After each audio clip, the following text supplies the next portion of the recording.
Recording is in progress. Good evening, everyone. Thank you for joining us. This is Equipped for the Journey, Part 4, CC and the Autistic Child. And this evening, I have with me Holly and Liz, both homeschooling moms. And Holly is actually a retired homeschooling mom of children who have autism. And they are joining me today to share with you their journeys, the struggles along the way, what they learned through that, and all their wisdom and words of encouragement with you. So, without further ado, let me just have these ladies introduce themselves. Ladies, would you tell me first a little bit about yourself, your family, your decision to homeschool, and specifically homeschooling with CC? But I do not Holly, you want to go? remember how many years we homeschooled with CC, but my name is Holly Schoenhoff, and I have two sons. Um, One is on the spectrum, but all of us are pretty much out of the box type people. I think that's kind of a job requirement to homeschool in many ways, anyhow. So my one son that graduated out of Challenge 4, he's what you would call, he has Asperger's, high functioning, but social issues were always a problem. And but he is in his next to last year at Liberty University at this point and studying graphic design. So it can be done. That's awesome. So just takes a little measure of sandpaper along the way, but that helps us too. That's right. It's a refining process, every bit as much for us as it is for our kids. And Liz. Absolutely. Um, so I am Liz Larkin, and I have three children, 21, 19, and 9, because God has a sense of humor. And so all of my children, because of the gene pool from which they sprang, I have ADHD, and my husband has Asperger's or high functioning autism, however you are prone to say it. And so we didn't know that before. We just thought we were quirky and delightful. So, but we had children, and so the three of them have different varying degrees of neurospiciness. And so the third one, my youngest, is probably the most, is more of a flapper, is a little bit more uh, difficult on a day-to-day basis with self-regulation, things like that. And so I have the lovely task of I've gone through CC with two kids who, while they were a little bit quirky, they really were very obedient. They memorized, they did the CC stuff, and we were able to participate to its fullness. I loved CC. I tutored all the different levels, and then I tutored or I directed challenge A and B and 1, and I just love CC. And so I've seen how wonderful it can be. And now I'm also going through, God has a plan somehow to show me the difference between those because it's hard to come back in and you start again. But this time I have a very different child. And this child is excited and is really, he's chanting and he's clapping and he's doing the memory work. And then all of a sudden he shuts down. And I have to be ready to watch him and pick him up and take him out. And so Cece looks very different this time around. And so I am in the midst of it, trying to figure out how to make that successful for both of us. And each year, it's getting better and better. Sure. So your youngest child, from what I'm understanding, you say, Liz, all of your children have some kind of neurodivergence, but your youngest child is going to appear more typical for an For autistic. autism, yes, exactly. Yeah, he had a diagnosis at 2 because he didn't speak Gotcha. until 4. Those kinds of things. Whereas my daughter didn't get a diagnosis until she was 15. Okay. So yeah. Would you ladies share with us then what are some of the initial struggles and challenges that you noticed early on with your child prior to a diagnosis? What are some of the challenges and the struggles you all experienced? Well, not being able to sleep was good. That was really hard. And then what is going on here? Maybe it's us as a parent. Like what's going on here? And then of course lots of people would want to give you advice, but it was really I knew something wasn't right. we went to occupational therapy when he was probably about 5 or 6, and she couldn't put her finger on it. It was only when we moved back to this area and a friend of a friend recommended a specific pediatrician. She said, you know what, you might, why don't you go to, I don't even know what it's called, the Kluge Center or something, I think it was at UVA, Mhm. and just I don't know, have a developmental psychological workup. Let's just see what happens. Why don't you do Sure. that? That takes forever to get in there. But finally, we had an answer that this was what was going on with him. And then my husband said, oh my gosh, that's me too. What an Interesting. epiphany, which was good because sometimes he could speak his language. But it was a struggle. We thought we would just go to public school. We thought we would do like preschool and all that. Yeah, preschool was not going to work. We tried like going to an open house, and immediately I knew this was not going to work. And so we kind of fell into homeschooling, and we made a decision that we're going to do this year by year. Um, Year by year ended up being through 12th grade. So That's interesting. That unplanned. sounds very similar to my own situation. We start with my oldest son, who I don't have a diagnosis. I just decided I was never going to get a diagnosis for him because I didn't want that label. I don't know that that was the best decision in hindsight, but that's the path that we took. But like you, though, I had the intention that he would go to school. And in preschool, in 5 days a week, I realized very quickly that that was not going to work. He was going to be one of those kids who was just, the system was not going to meet his needs. He was going to fall through the cracks. Um, and, who knows what that would lead to. So Holly, then you had him in school. I guess you said you had him in an open house, and so he was never in school. No, I mean we went to an open house because that's what you do. You check out preschools and stuff, and Right, it immediately I'm like, this is not happening. right, Yeah. Mhm. So, and here we are. right. So was what do you feel like the decision to homeschool then was just kind of made for you due to circumstances? How did you process that? We've been thinking about it anyway, and it Okay. seemed like a really cool idea. And we knew of another family at our church that their kids were pretty awesome, and they knew all these things that were pretty awesome, and like they could talk to adults, which was pretty impressive to me. They Sure. they weren't afraid to talk to anybody, and they could actually talk intelligently, and that really intrigued me. And that being from a child of a public school teacher, and knowing that it's not the same place as the school that I literally grew up in. It's just Mhm. not the same. The kids don't get them as much attention.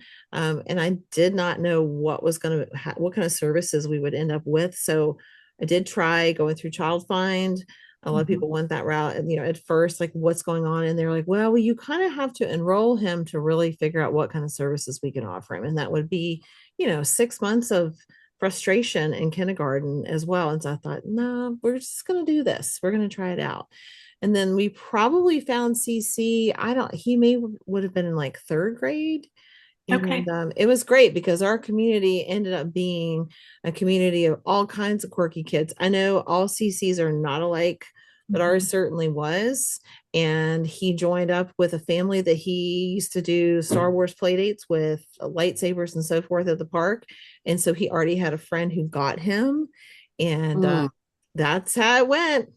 That's awesome. That's awesome. Let yeah, me hear it's from awesome. you, Liz. Huge blessing. Tell me from your own journey, what were some of the early struggles for you all with I guess specifically with your youngest son, and how did you process that?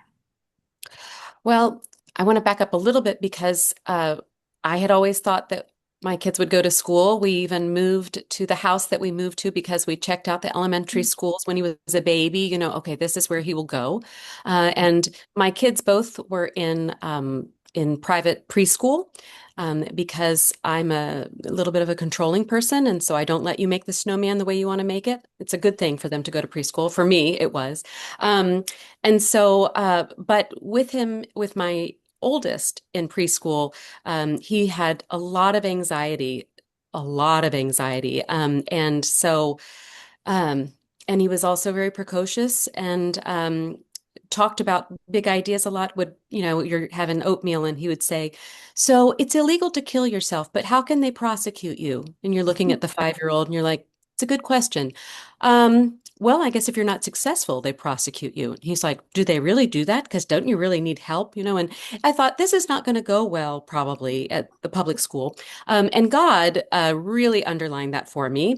And I didn't think my husband would ever go for it. My husband, we both had grown up in Fairfax County, came here for the schools and everything. Um, and unbeknownst to me, God was working on my husband's heart at the men's ministry at our church. All of the men, they kept talking about homeschooling. Everywhere he went, he was like in a van and they all talked about homeschooling, which us homeschooling moms know. I don't think many men generally just sit around and talk about homeschooling. So it was a God thing. And he came to me and said, "I feel like this is chasing me down. Have you ever thought of homeschooling?" And I said, "Yes, I have. And this is God. I'm going to go to the library right now."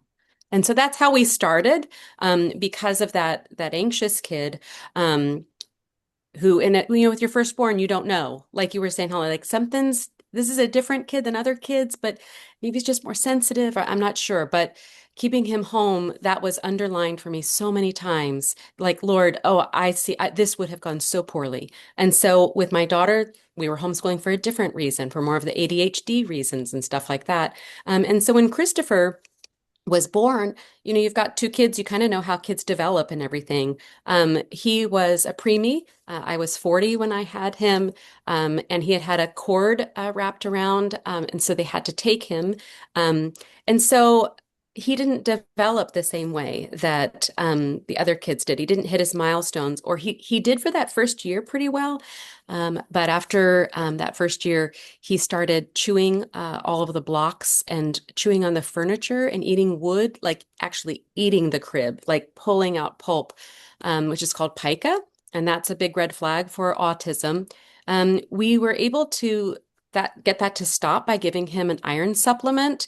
And once he had had the iron supplement for about 3 weeks, it stopped completely, and he's never done that again. But just having that underlying, like, whoa, and then watching him develop, him not babbling, not talking, not making approximations, in his own world. And so he didn't really start speaking until 4. So we did go to Child Find at 2, the earliest we could, and went through Child Find, and they absolutely said that he has autism, and we put him into the Fairfax County. There's an autism class, but then there's also a kind of a mixed class for children with various disabilities, and so that was the class that he was in. He was a head slammer, like on the ground when he was frustrated, that kind of thing. And like you said, Holly, like did not sleep, like maybe I got 2 hours at night, um, and very active. Excuse me, I'm sorry, my phone's not silenced. But I had to be in there. You had to be trying to, because this was a kid who could pull off those the thing on the door to get out of you couldn't leave him alone. So it was a very different kid. And I also tried to put him into a regular preschool after COVID, thought, well, maybe because they were saying that he was so much better at public school, they said, well, he's really great. So put him into preschool, and they said, we can't even tell that he's autistic. And I was like, well, great, hot dog. This is going to go really well. Lord, you must have a different plan. And then 6 months in, they called and said, he is slamming his head because they were trying to have him do more seat work, and he has fine motor problems. And he was frustrated, and he started slamming his head against the cinder block, and everything came crashing down. So that became very clear with those teachers, and then the county came in and did an observation. And I was really blessed though, because the person who spoke to me from the county, I said, I homeschool, and I know that from a public school standpoint, that's not always what you think is the best thing for the child. And she said, the best thing for an autistic child is to have the least restrictive environment and the smallest ratio from teacher to student. And she said, so you didn't hear it from me, but if you're willing, I think that that is the best thing you could possibly do for your child. So that was, really helpful as well. What a godsend that that's the person Yeah. you had speaking Yeah. into that situation at that moment. Yeah. So after your diagnosis, each of you had some therapies for your son. How did that process go, and what were the outcomes of that? Not really. You didn't. Okay. Because in Virginia at that time, I believe something came along maybe about a few years past when Eric was in elementary, would have been elementary school age. There was some grant money that came out through the Virginia Autism Project, or I forget what it was called. But because that was like post his age, like he didn't get any of that, and we couldn't afford that. He Yes. did some occupational therapy, but I have a counseling degree. So, hey, there it goes. I mean, that was a godsend. So I was able to kind of pull on some of that, read a whole lot of books and Yeah. just walk through on instinct.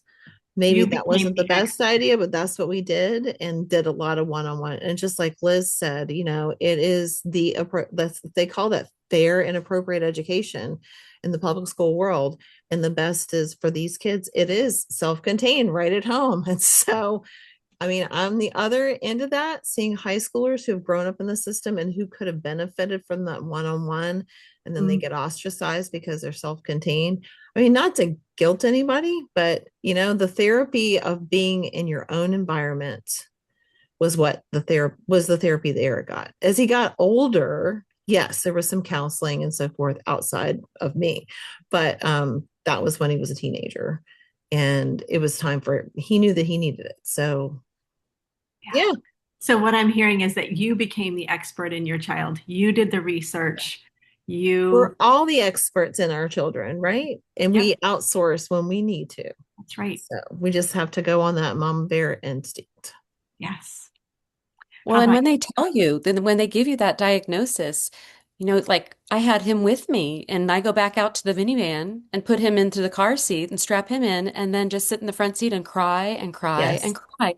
And you look over to the other minivan on this side and there's a person crying and crying and there's a person on this side. And I thought, this is ridiculous. There should at least be something where they're like, so your child has autism, like some type of pamphlet, like, and chocolate. They should give you a little baggie that's like, we know, and Kleenex, good Kleenex. Because all I had was like napkins from McDonald's, that Scottish restaurant I love. And so I'm in there just crying, and praying. And it's something that, like you said, you have very little knowledge about, and you will have a whole lot more because, yeah, every chance I get, my kids always say, Mom, do you ever listen to music in the car? No, I'm listening to a podcast or a book, something on neurodevelopment, on anything that I can do to help him to grow into the best version that he can be of himself. Right. So it is, and it's very expensive. Like you said, I had to ask for occupational therapy because I said that he had it at school. But then when we took him out of school, the county offers me 20 minutes a month of scissor skills occupational therapy, which I actually take now because I'm like, 20 minutes is 20 minutes I'm not paying for. Hey, something I'm not. So I do that. But occupational therapy is expensive. And then, oh, did I have other children who have counseling needs for, hundreds of dollars a pop, that kind of thing? So yeah, it really adds up. And Holly, when you said that, I would love to know off camera, at a different time. Is there funding? Is there something I don't know that there are people who for little kids who can do autistic things? I think that's the thing too, is you're not just navigating that diagnosis and being a full-time mom to a kid who doesn't sleep and you're homeschooling them 24/7. But then in addition to that, you're trying to educate yourself on child development, on how to homeschool this kid, because it doesn't look like what it looks like for everybody else for homeschooling. We're not necessarily all sitting on the couch like sunlight. When I first started with my first kid, we're all going to sit on the couch together and we're going to like sip our hot cocoa and be all snuggled up, and we're going to just sit there and listen for hours of read alouds, and it's going to be wonderful. That is not happening with this kid. This kid is going around and he's flapping and all of those things. So it has to look different. You have to kind of be a chameleon as they're changing. And all of those things. I'm sorry, I went on too long. Good. Yeah, that was great. Thanks for sharing that. Holly, you shared in our previous conversation some of those just distinct worries as a mom of an autistic child. Can you share with us how are those worries as a mom of an autistic child Well, different? every mom worries, am I doing this right?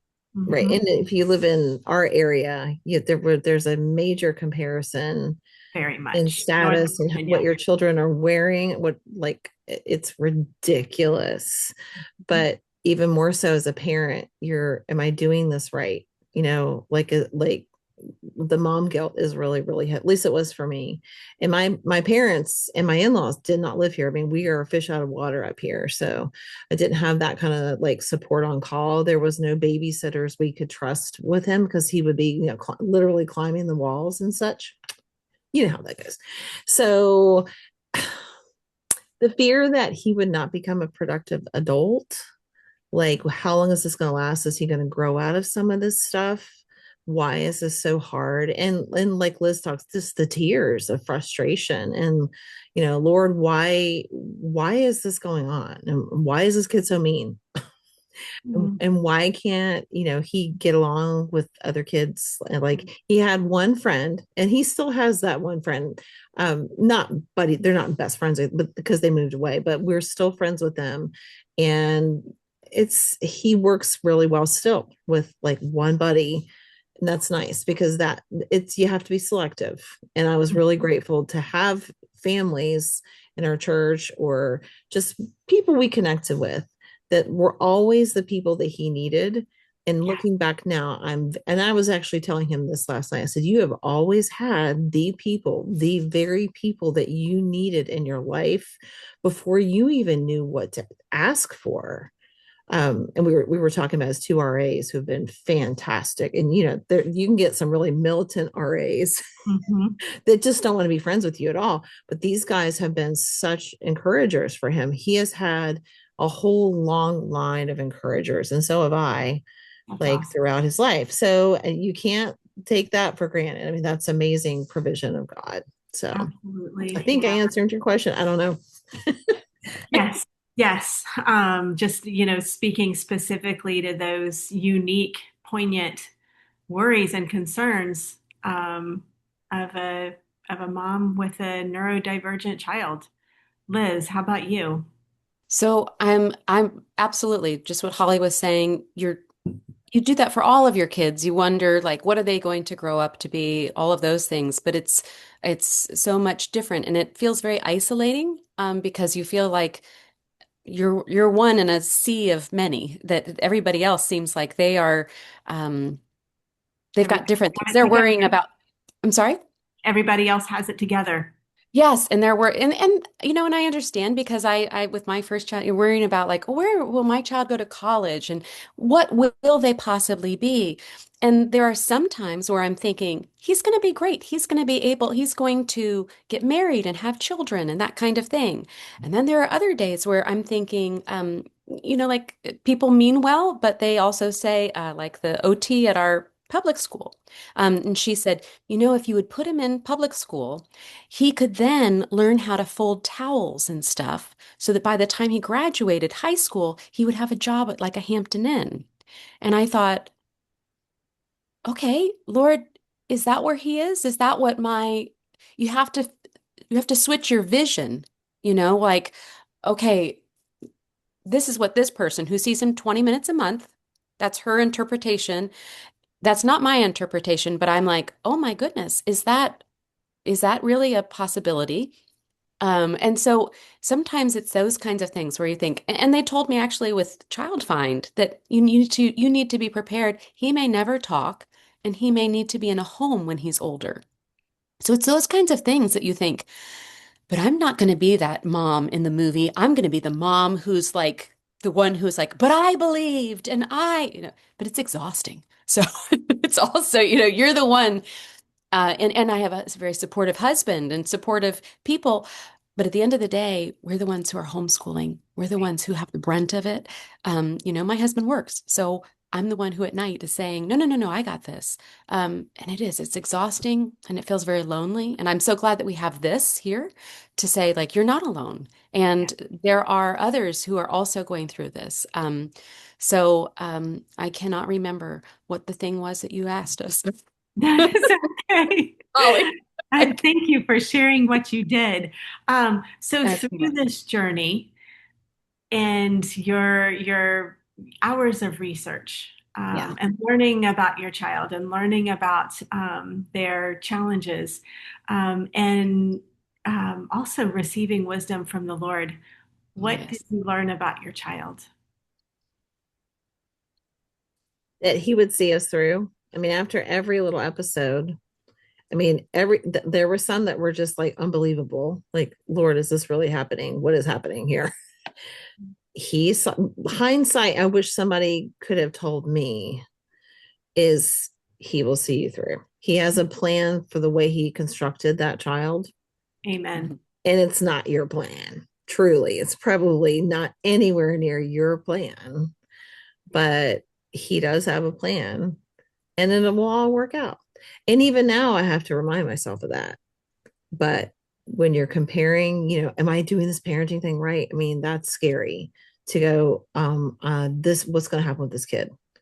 One thing Eric did, and I don't know if anybody can relate to this, but when he was like 6 or 7, right around the time of the diagnosis, like because he couldn't articulate, he could talk just fine, he had great vocabulary, but he couldn't articulate certain things. And if he wanted a kid that he'd see at a park, like we went on some kind of homeschool field trip to an arboretum out here and off of I don't know, someplace out here that's west of us. And there was a little kid that he wanted to connect with there. And that kid was really shy, didn't want to talk to him. And eventually it was like, you will talk to me. Like, and he like come up and slapped this kid. And of course I was horrified and apologizing and all that. And I was just like, here we go yet again. But I had to listen to one wise woman who told me, Holly, you have to lower your expectations. This is not about you. You have to lower your expectations because you have to love the kid that you have and you have to go at his speed, basically. So that was hard. But that's what we did. Looking back, that's what we had to do. I had to figure out what tune he was playing, basically, and be in synchrony with that. Mhm. Well, and I love that you just went there because my next question for you was going to be, what did you learn about yourself in your role as mom and teacher to this Yes. child? Yeah, I mean, that's pretty much it. I had to dial it down and realize my expectations were like go back to square one. It's not what you think. And just trust me and take it day by day. And so, That's yes, like Liz, we started with sunlight too, which because we so love did we books. actually. It seemed like such a great idyllic, like if I could have been one of those, there's another one, Tapestry of Grace, but I Oh, knew I could yes. never be a Tapestry of Grace person because I was always like, wow. Yeah. Same. I loved all the books in sunlight. But that's, that what you just said, Holly, and I'm going to jump to you because I want to hear what you have to say, Liz, too. But before I forget and lose my train of thought, what you just said resonates so much. This for us, this journey with our son has really just brought us face to face with the sovereignty of the Lord. Mhm. He knit my son and knew him long before we did, made him exactly the way he is.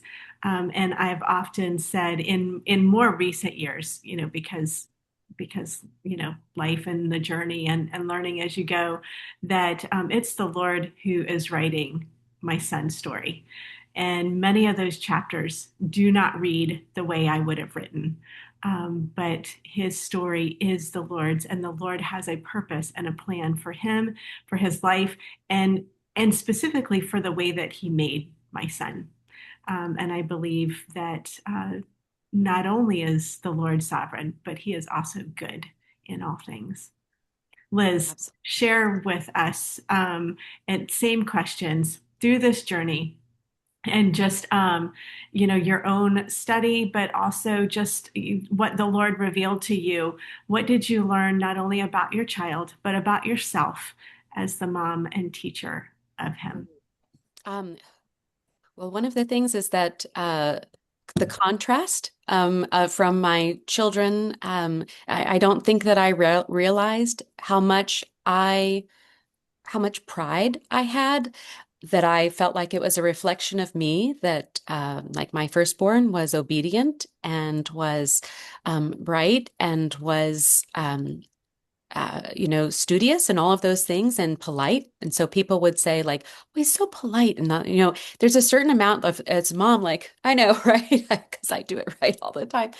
I didn't realize that I felt like that. And until I had Christopher, and it felt like this kid is representing me poorly. He is not responding the same way. And people are looking at me like, why can't you get your kid under control? And I'm thinking, you should see, I've got other people that I had under control. I've done this before. And they stood and did the pledge to the flag, or, and all of the stuff. And he's not able to do that. He's not able to do morning meeting, that like sitting on the floor, crisscross applesauce for 20 minutes while someone is, that's just not going to happen. That's not part. And like you said, it looks different for us. My expectations had to change. And, had to it had to just be different than, okay, you know what, that's not going to look the same like it does for everybody else. And people say things too, like when you come in like, oh, you finally got here or whatever, and you think you have no idea what I was just dealing with. But so I try to give them grace, and then I try to ask for as much grace as possible, because yeah, it's different all the time. I wanted to go back to say really quickly, my son doesn't have the friend, and that's one of the things is that my psychologist said, if you can just find one kid that gets your kid, that's all they need. Like my daughter too, at 19, she's just found someone in the last 3 weeks. And what a game changer. Because Right. otherwise, it's always every birthday. I have no friends to invite. I have no one to come to prom. I have no one to do graduation with. So this has been a huge thing. And so I'm always praying for that. Lord, send him that one kid, the lightsaber friend, whatever it is. I don't care, and I know that they will be quirky too. But that's something I think that this has been a sanctification journey. When you're an early Christian or a baby Christian, you kind of learn like, oh, what does grace really mean? Or what does mercy really mean? And this has been a season of really learning what sanctification is, and that um, these are my children, Liz. These are my children. I have given them to you, but I made them the way that I want them to be made. And they are not a reflection of you, but they're a reflection of me. And so your job is to love them as you are to love me, and allow me to be glorified through them and through you raising them. And wow, that is hard. And I have had to repent so many times. Lord, I'm sorry. I don't want to take him on the field trip because I don't want to be embarrassed by and also it's stressful. You don't know. It's a very erratic, because with autism, some days they're doing well and they're keeping it together. And you could do the exact same thing and they're absolutely breaking down and having a meltdown and crying and slamming their head or something. So it's that um, not knowing what's going to happen. And I end up not wanting to participate in a lot of like the field trips and stuff.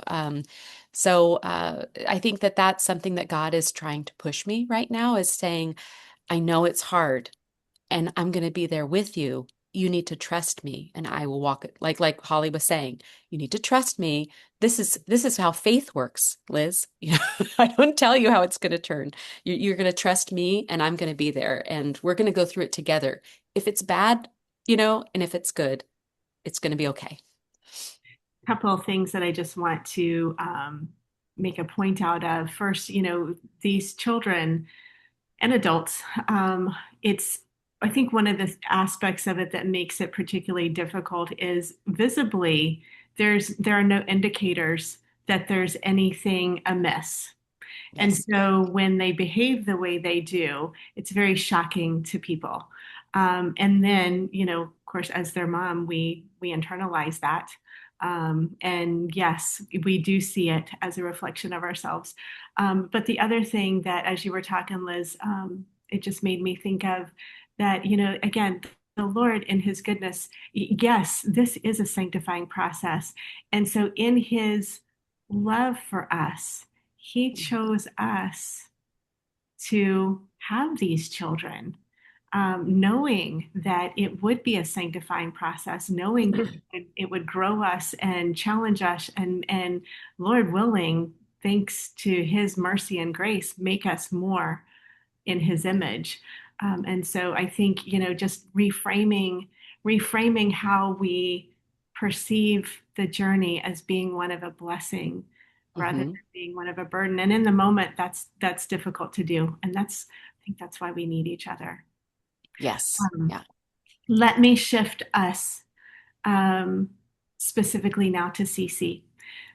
Would you all share with us some of your early days in CC, both what the benefits were for you and your child in community, the benefits and the joy, but also share some of the challenges and the struggles for you and your child in community? I would say day one, I think we felt welcomed in our particular community. And again, it's every community is different.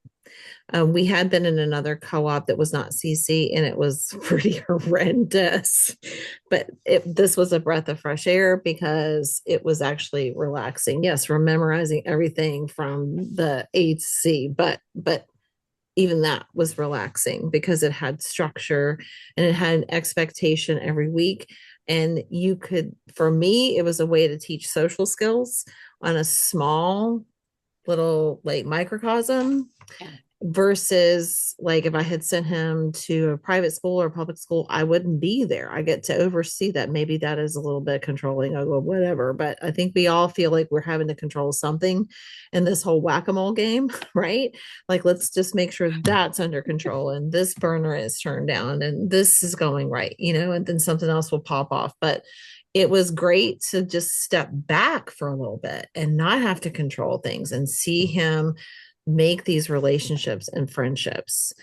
It was a challenge a lot of times, even in the early years, like right around fifth grade or whatever, that whole stage popping up.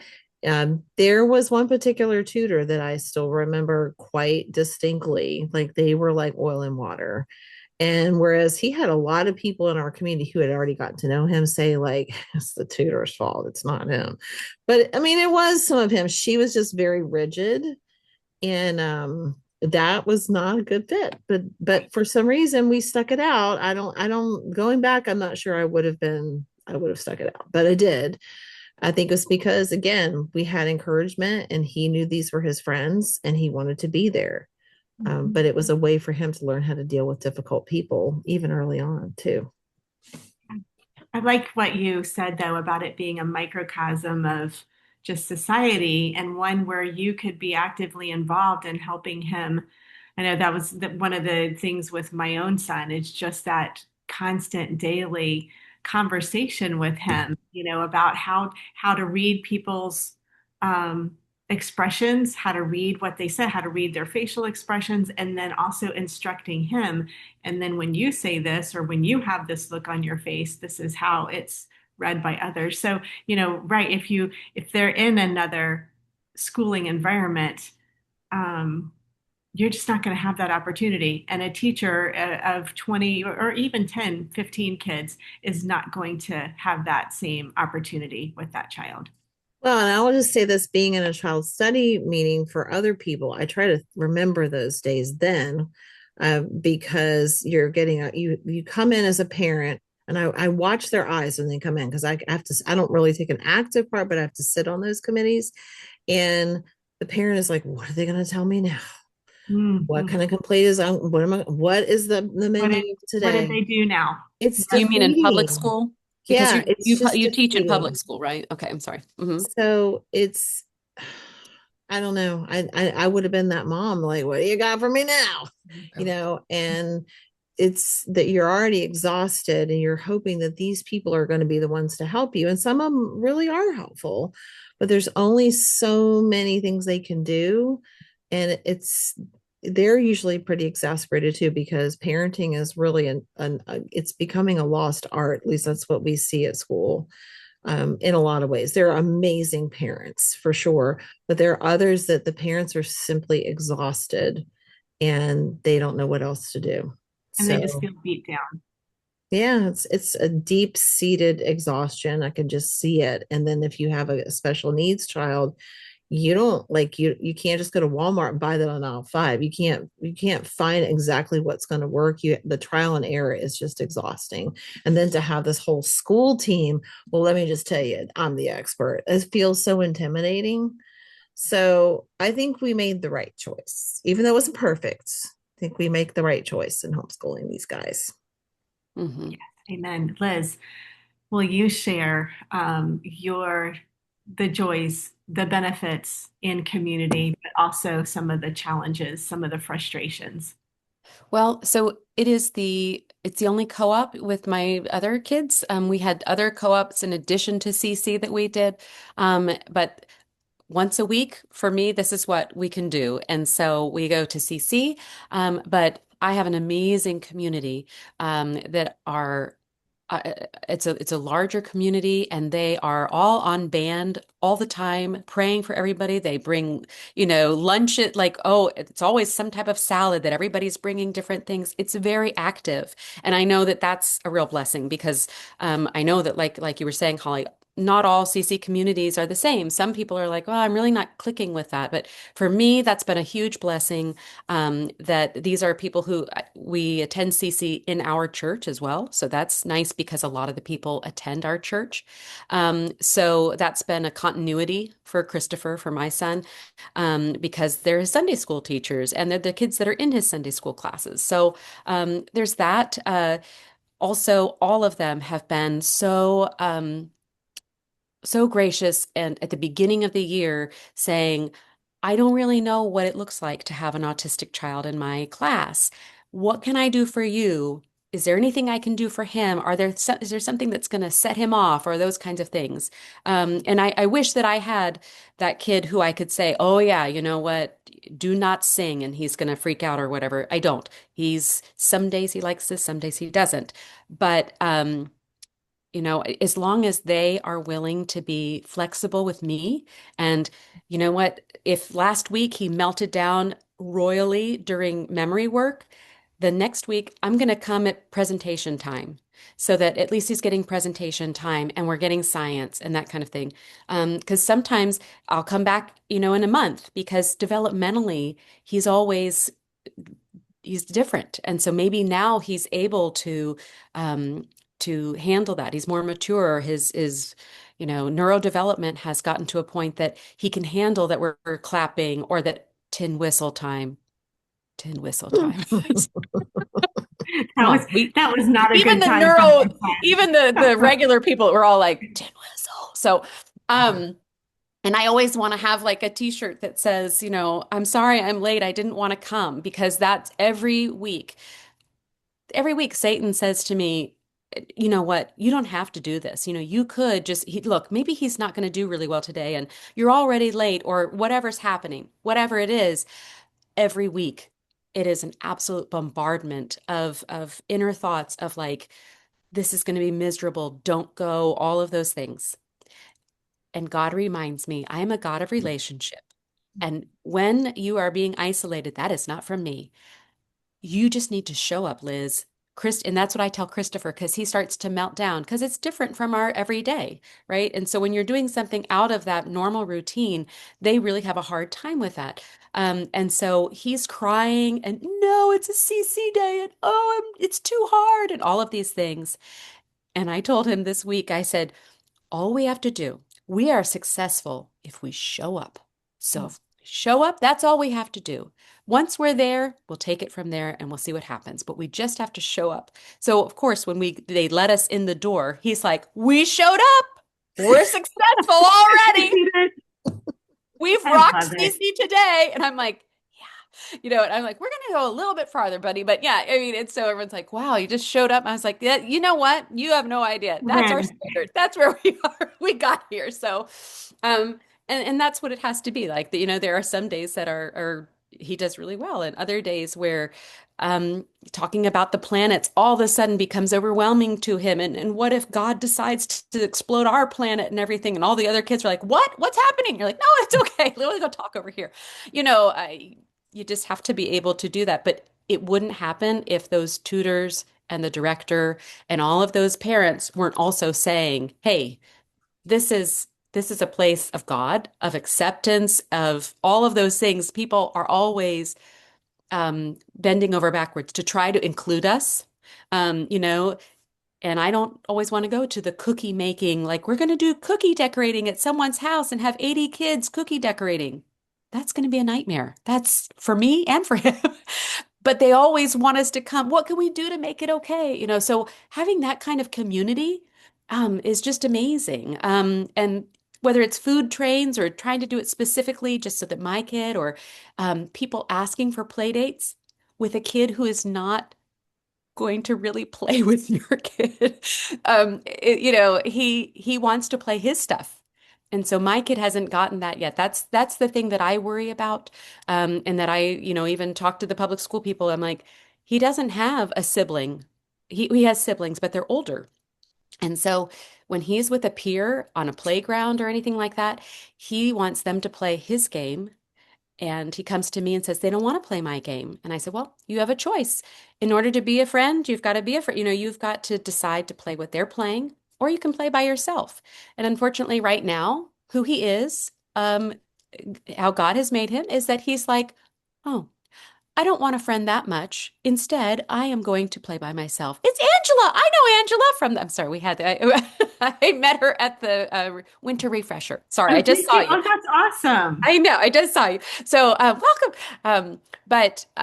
So that's hard, but it also, he's on the playground. He is with all those other kids. And while he didn't do it today, he didn't participate in their game today, he might tomorrow. He might next week.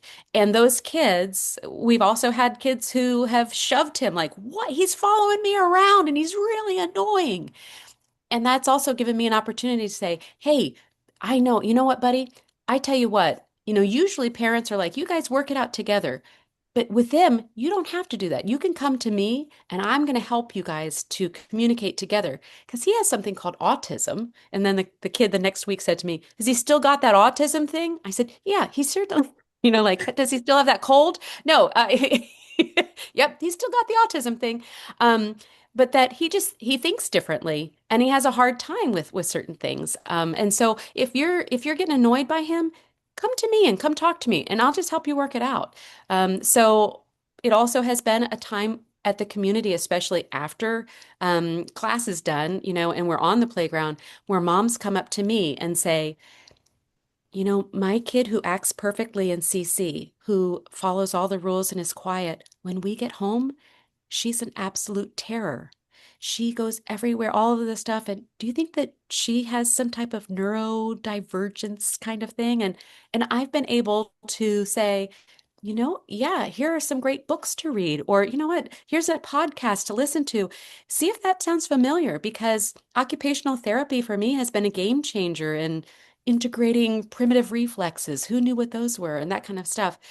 So God's given me an opportunity to speak to those people, and be able to help them too. Yeah. So I'm it's just been going good. to, based on what you just shared, Liz, I'm going to repeat something that Holly shared in our conversation before. Um, just as much as we need our communities and our children need our communities need us and need our children. Yeah, it gives and there are kids who I didn't even think knew Christopher's name when they were in the class with him, because Mhm. he's not really engaging with those kids. He's kind of on the periphery. But those kids go out of their way to say, hi, Christopher. And like they wait for him and stuff. And it's the kids who, maybe they're kind of like the popular kids who are playing sports and all those things. They really are so different. But it's been so nice to see these kids who who show up for him that I really didn't Right. think would. That kind of thing. So, and Holly, didn't you say that at Liberty, that they said that at Liberty, that, hey, we Yes. need your kids? That was huge to me. And I think that's what you're referencing, Amy, too. Holly, tell us about that, that they, what did they say? Because So they have a like a week before classes start or before the regular kids move in. The regular kids, who am I kidding? We're we none knew of it. them are regular kids. So the general population, okay, moves in. It's called Beyond Barriers, and it's for any kid who has any disability. I mean, there's some kids there that actually are blind.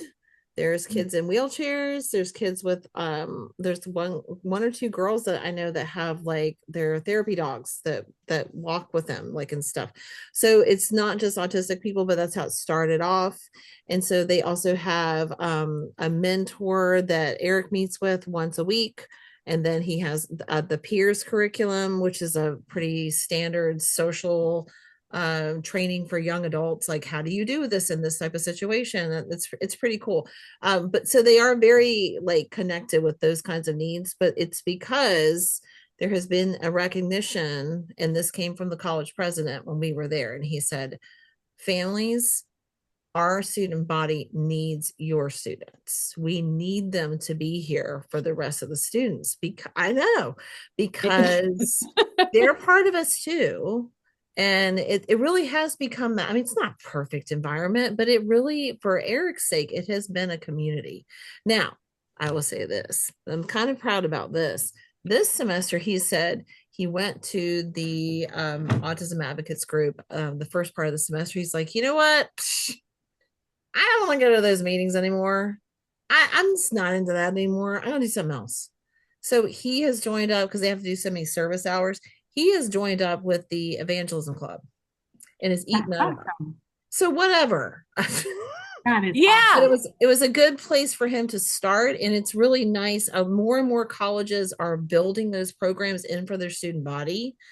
But I don't know if you would hear that. Oh, we need your student here. Like, we want them here. I don't think you would hear that from a lot of places, those particular words. So Yeah. that I was think that's why heartwarming. it's so not upsetting, but it's so striking is that, like you Striking, said, yeah. so much of the time, it's, can I talk to you for a second? Somebody pulls you aside. Let me tell you what happened in Sunday school or in Yeah. preschool or those kind of things like, hey, and the face and all of that. So to have someone say, and actually at my community too, I think that I don't know who told them. Maybe it's the Holy Spirit, maybe it's you, Amy, but they tell me when I arrive, they say to me, I'm so glad you're here. We're so glad you're here, Christopher. Mm, That kind of thing. And I think, but we're here. And yeah, you don't hear it very often. And so that is, I think that's why it's so like, oh, you want, and he does have something to offer. And he is a wonderful person. And yeah, he's part of the body of Christ. Amen. Let me bring it back to Cece so that we can wrap up this part. Will you all share with us some of the academic adjustments that you made, Holly, or you are making now, Liz, for your child in CC?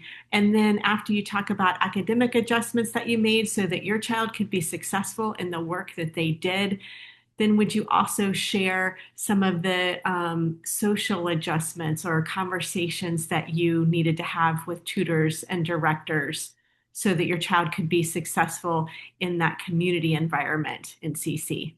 So yeah. academic and social. So read alouds, because he is a really slow reader. He loves to read the things he wants to read, but especially in high school with Patriots history, Mhm.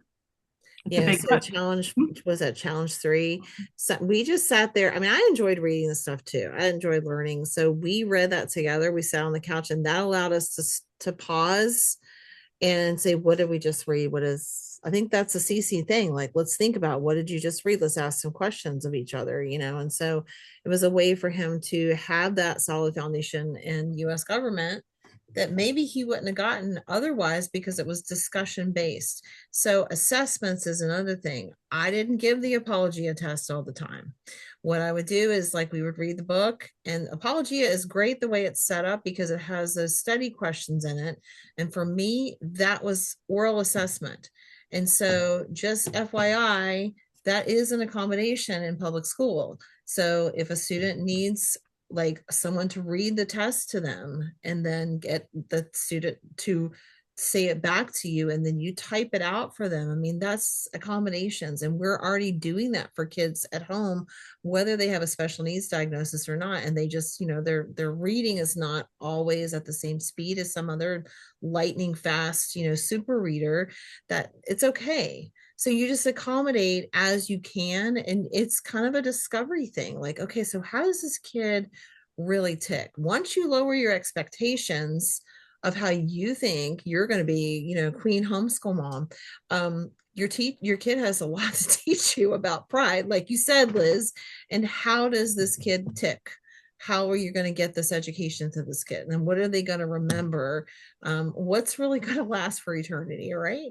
So the communication skills, I think that CC offers, and just with it built into the program, that ability to teach your kid communication skills, the oral communication skills, having to memorize things, even all the way up to high school, the written stuff about how to write a persuasive essay, the logic is so key. All that stuff was therapy in a box, honestly. It was what he needed. There were many days that I didn't want to show up, like you said, but it was what he needed to teach those social skills in a microcosm. Hopefully, anybody who's listening to this call, you have the ability to have a real honest conversation with your community leader and say, hey, I'm going to just tell you, I'm going to take the mask off. This is what he and me and his dad deal with at home. Okay. I just want you to know that. I have not seen that, come over here into community, but just so you know, this is what we're dealing with. Don't feel sorry for me, but I'm not going to look like a cookie cutter CC parent, and he's not going to be a cookie cutter CC kid. Is that going to be okay? And they're probably going to say, well, yeah, sure. And in the back of their mind, they're going to go, what are you talking about? But that's why I'm saying it's good for the community to be with our kids too, because they're learning about people, not just the autistic kid and the autistic parent. I mean, listen, we're already weird because we homeschool, right? No. Wear it. Wear the label and just enjoy being in the community and be glad that it's with people who are in the body of Christ, who really, that Holy Spirit in them is going to be say, you know what? Be glad that you've got this opportunity to learn from somebody who's different than your kid, and you're giving your child a chance to interact with someone that they may never have crossed paths with, but this is a way to soften their heart when they become an adult. Mm-hmm. Yeah. One thing I want to point out there, Holly, that I heard you say, you were talking about the things that the skills that your son learned in CC. So it not focusing on individual subjects and subject knowledge, but really holistic educational skills, being able to memorize through logic, being able to think critically, being able to present himself in writing, in speaking, all of those holistic educational skills that they're learning in CC that really just transcend any subject knowledge that they could attain. Mm-hmm. For me, I at the beginning I was worried because he didn't seem to be memorizing the stuff, and he was having a problem in his kindergarten. He didn't like it when they would sing. He would put his hands over his ears. It was too loud, and he just has kind of an aversion to singing. And I thought, what am I going to do? Because when I tutored, that's my main. I'm a musician. I love singing. I love all things. If you can make a song to it, I can memorize it. And so that was another thing that God gave me, like, oh, now you will learn something new. And so I just kept doing the same thing, just kept, well, we're not going to sing it, but we are going to chant it, or we're going to try to do. And I kind of just kept showing up. And it has become easier, year by year. Now we're in third grade. And now, this year, it's kind of cool because this year will be going through the memory work for that week. And I will say, oh, this is what I remember when I used to tutor, a verb is a word that asserts an action, shows a state of being, links to it together, or helps another verb, that kind of thing. And he's like, he listens to it, and he says, I've got my own song. And then now he comes up. Now, it's not that great, but I'm just saying, but he does it. He's taking ownership of that, and he wants to show me, oh yeah, well, that's your thing, mom, and everything. I've got a really good one too. And so he's taking ownership of that. And he's, one of the things in challenge that we talk about is connections. One of the ways that we learn is that when your brain connects to something else that's already there, that's gold. That's why Socratic discussions are so wonderful, because kids are pulling out, oh, I saw a Flintstones episode once that had da da da da da.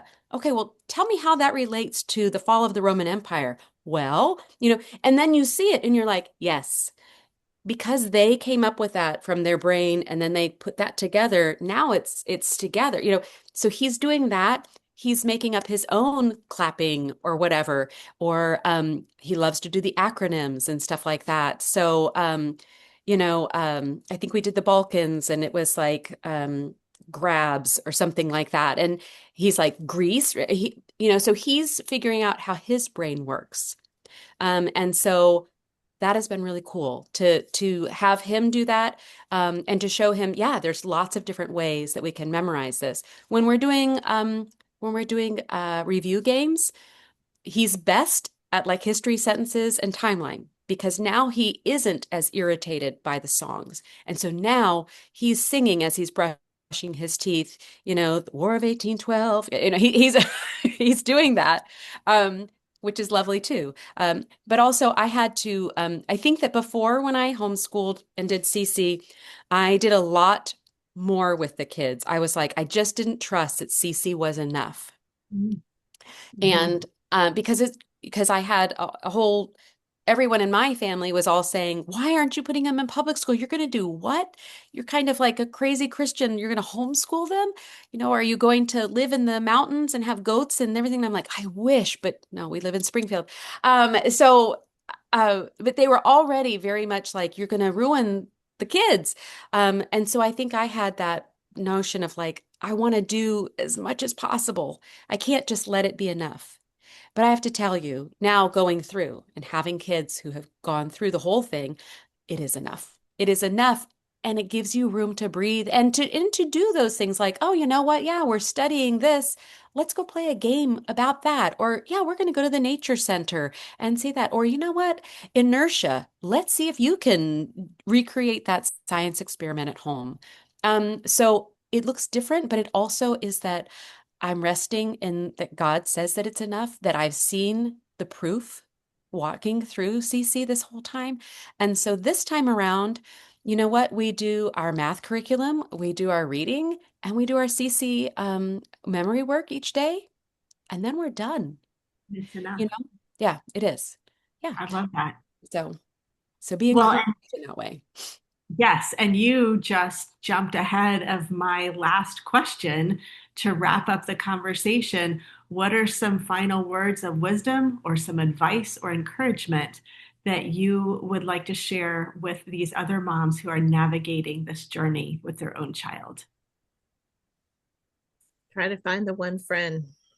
Mhm. And that's also for you too, as a parent, Yes, because not everybody's going to get you. It's okay. But find that one person who's willing to get to know the world you live in. So then the that's grass is not always greener on the public school side. That's neat that you mentioned that, Holly. So my oldest son is actually 27 now. And he did not have the opportunity because of moves that we made and places that we lived. He didn't have the opportunity to go through the challenge program, but he was in foundations and essentials. And he met that friend in foundations and essentials. And it's been, oh, 10, 15 years later, 15 years later, that kid, that grown man now, is still his friend, still reaches out to him regularly to check on my son. How are you doing? And that I absolutely cherish that. that that one friend still cares after all of these years. Yeah. That's wonderful. Um, Encouraging words. Trust God and ask Him and be honest with God. I'm mad at you. Why did you? Because there are times you have to grieve what you thought your child was going to be and what the reality is. And Lord, I'm not feeling loving today. I'm feeling overwrought. I'm feeling overwhelmed. I'm feeling mad. I'm feeling sad. All of the things. I want someone to take me out to dinner alone with no one else. There are so many things like that, but He will step in when you ask for Him, Lord, please give me your eyes to see my son. Give me your patience because I don't have any more. Lord, give me the strength to get out of this bathroom and go back to life because there are people who come to the door of the bathroom and say, Mom, are you okay in there? And I think, just go away, go away. I'm having my own private time in here. It's the only time I answer emails. I shouldn't tell you that, but um, right. But I mean Love it. that's where I'm like, so but yeah, I need to go back out. And Lord, I can't do this without you. And I think that He says, yeah, you're right, and He shows up. So not that He's not already there, but maybe He opens my eyes so that I can see Him clearer. That He gives me a little extra that I would not normally have. I'm tired or whatever. And instead of snapping at someone or maybe dinner becomes easier. Maybe my husband says, you know what? I'm really craving cereal for dinner. What? Oh, sure. Well, I wouldn't want to stand in the way of your happiness. So if you would all like to eat frosted mini wheats, I think that's probably pretty good. It does have protein. So I would say also give yourself grace. You know what? And you know what? And there are some days where you just need to call it a day and say, today, this kid, just like we do sometimes. Sometimes we have days where we're weepy and we can't stop crying and we want to chuck people out the window and nothing is going right. Those are sometimes days where when we worked or didn't have kids and stuff where we said, you know what, I need to do something for myself. I need to pour back into myself and there are times when I'm like, we're not going to CC today. This kid is melting down because we're going to be doing Black Death. And in our community, wonderful people, they're all going to dress in black and people put like rats on them and stuff. Mm. Fantastic. And the kids think it's wonderful and they all remember that.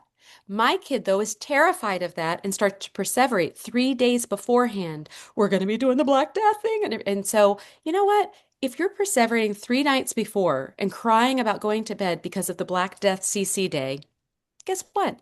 We'll do CC at home.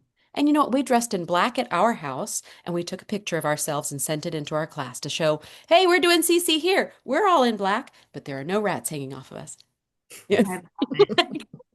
um, to show him too, you know what? Yeah, there's sometimes when this is not, hey, if this is going to be like a huge deal where you are feeling like you can't sleep and you're picking at your skin or doing any of those things where you're really neurologically having a meltdown, hey, these are not big issues. We'll just go next week. I think that we're staying in our pajamas all day or, whatever. Give yourself the grace and hopefully your husband or whoever is supporting you also says like, yeah, I wouldn't want your job, so you do whatever you need to do is right. So I love that's it. that's what I would encourage people that, yeah, give yourself a break too.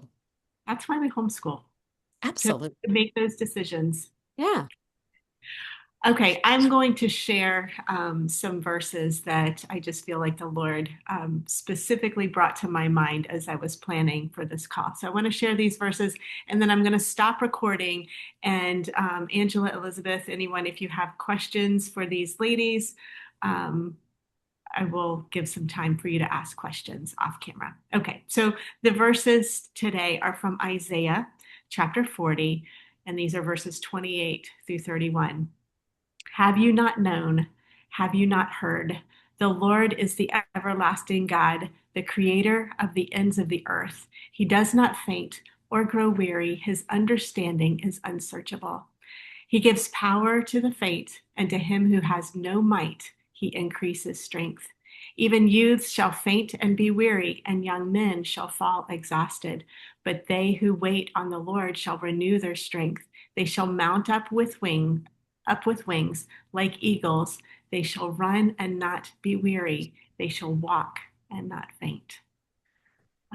And so, yes, this everlasting Lord, the creator of the ends of the earth, is also the creator of our children, down to every cell and neuron and all of the just uh, unique aspects of our children. And He is also the one who will um, keep us from fainting and falling on this journey. So, thank you. Thank you, Liz. Thank you, Holly. Thank you so much for For being having out us. here, for being willing to share your stories, and just for encouraging all the other parents who are going to have the opportunity to listen to this.